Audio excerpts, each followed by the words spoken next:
The moment you stop reacting, everyone starts chasing. Let me ask you something real quick. Have you ever noticed this weird thing in life? The more you explain yourself, the less people listen. The more you chase, the more people pull away.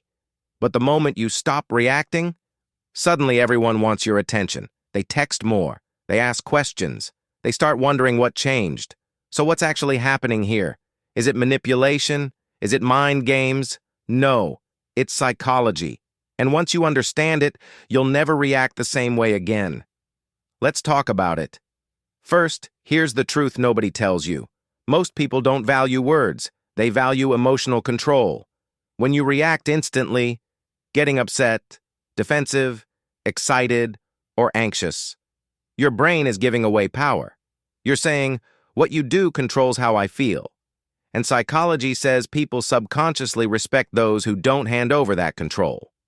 Now here's the funny part. When you stop reacting, people don't feel ignored. They feel uncertain. And the human brain hates uncertainty. Think about it. When someone always replies fast, you feel relaxed.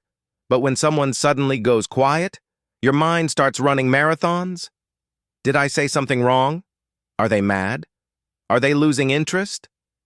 That discomfort makes people chase clarity, not because they miss you, but because their brain wants answers. Here's a simple real-life example. You send a long message, no reply. Old version of you, you send another text. Hey, just checking. Did you see my message? New version of you, you do nothing. No follow-up, no explanation. Suddenly, they reply. Not magic, psychology. Now let's clear something important. Stopping reactions doesn't mean becoming cold, rude, or fake. It means becoming emotionally selective. You stop reacting to everything, you respond only to what matters, and that changes how people see you. Here's why. Psychology says people chase what feels emotionally unavailable. Not unavailable forever, just unavailable to chaos. When you don't jump at every trigger, people feel like they have to earn your reaction. And anything that must be earned is automatically valued more. Let's talk about arguments.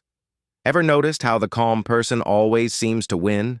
Not because they're right, but because they don't lose control. The person who yells, explains, justifies, and reacts ends up looking weaker. The one who pauses, listens, and stays grounded ends up respected. Silence doesn't mean you lost. Sometimes silence means you're not playing the same game anymore. Here's a light one. You know that person who never overreacts? Someone cancels plans. They say, all good. Someone disagrees with them. They smile and move on.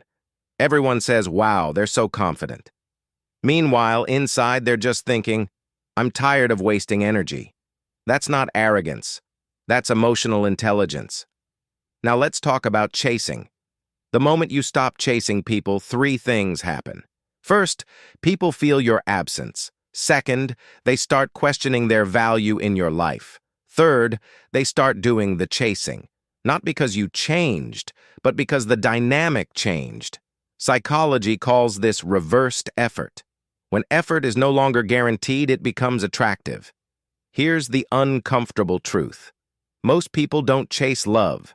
They chase validation.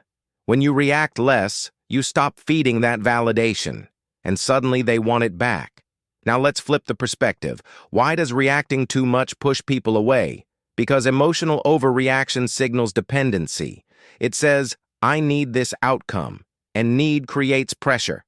Pressure kills attraction, pressure kills respect, calm creates space, space creates curiosity, and curiosity creates chasing.